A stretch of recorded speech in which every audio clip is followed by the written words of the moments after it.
Hey guys, welcome back to Film Vent. The Sharks have received their fair share of rip-off deals who simply come to the show to make some money.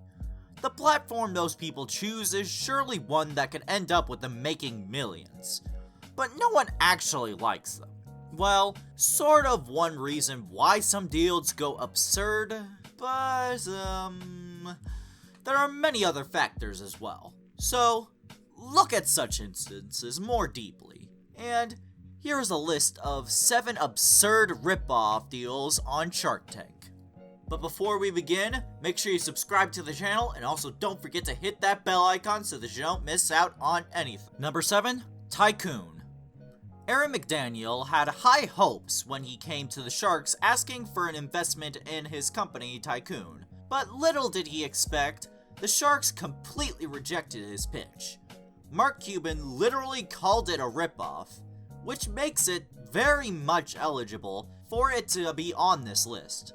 The TYCOON platform was supposed to be a place where investments could be crowdfunded for the real estate business, and the investors could take part of about just $1,000, with Barbera calling it spooky and others calling it shady. Aaron had no investors on his side. Number 6, Revestor. Though this online platform still exists despite the Sharks shutting him down, the man did face a lot of issues while he faced the Sharks at their show. The pitch was an idea brought by another man interested in revolutionizing the real estate industry, who proposed that Revestor will be a great tool to help those looking for investing in that particular industry.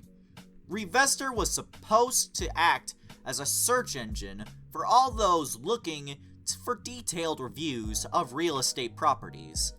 But the obvious catch of this search engine was that it required its user to pay a membership fee.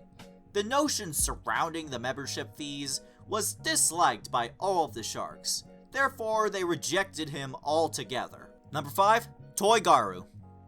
Nikki thought getting help from the Sharks would mean that the business would blossom forever, but she was entirely wrong at that. Claiming to have invented the Netflix for toys, TYCOON was a business pitch that basically allowed people to rent toys for their kids. And in that sense, instead of parents paying for an entire toy, the parent only had to pay a rent fee for the toy that they would be borrowing. And as kids are known to be fed up with toys quite quickly, this seemed to be a wonderful plan. But things didn't work out that nicely for Nikki and her business, despite her receiving investments from the Sharks, and the company soon filed for bankruptcy within a year. Number 4, Hillbilly. The two men bringing forward a cowboy trendy clothing line for the Sharks to see very decent at first. They asked for an investment of $50,000 for a total stake of 25%, which again seemed very normal. When the Sharks actually accepted their business and made an offer that they didn't refuse, it all looked like a very successful deal taking place. But soon after this, it was revealed that the negotiations weren't being fruitful at all. And with them going on for several months, the people behind the Hillbilly idea thought that the exposure they had got from getting aired was good enough for them, and then walked away from making a real deal. Number 3, GAYLA Bentley. With a smart pitch of creating a fashion line for women with sizes 12 and above, GAYLA Bentley came to the show asking for investments for a 50% stake in her company. Barbara and Damon promised to invest in GAYLA's pitch, but sadly, GAYLA Bentley never showed up to formally sign off the deal despite negotiating to complete term of the deal right after the show had been aired. Both of the Sharks call it to be one of the worst decisions ever, as they got fooled on live television. Number 2, Camp No Counselors. Old people definitely wish to relive their childhood days.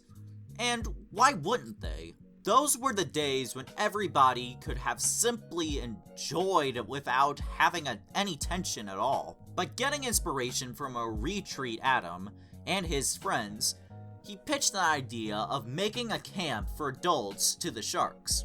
But what Adam demanded from the sharks was way too much. He asked for a total of $300,000 for merely a 7.5% stake. The sharks felt that Adam wasn't actually there to get their help, but rather, he was there to promote his business using the Shark Tank platform. And as millions of people watched the show, he wasn't wrong, even if intended on doing so. But after all, Adam ended up receiving no investments from the sharks, and he had to leave the show without any deal whatsoever. Number 1, Morninghead.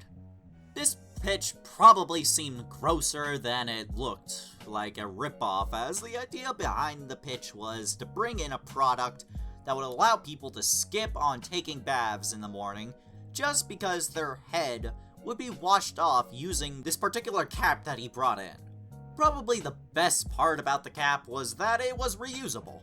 But as the sharks thought, there was no need for such a type of product, and as no one needed it, no one would be buying it either. This brings us to the end of our video. Hope you guys enjoyed it. Well, if you did, then let us know by giving it a thumbs up. We will see you soon in another video. Until then, take care and goodbye!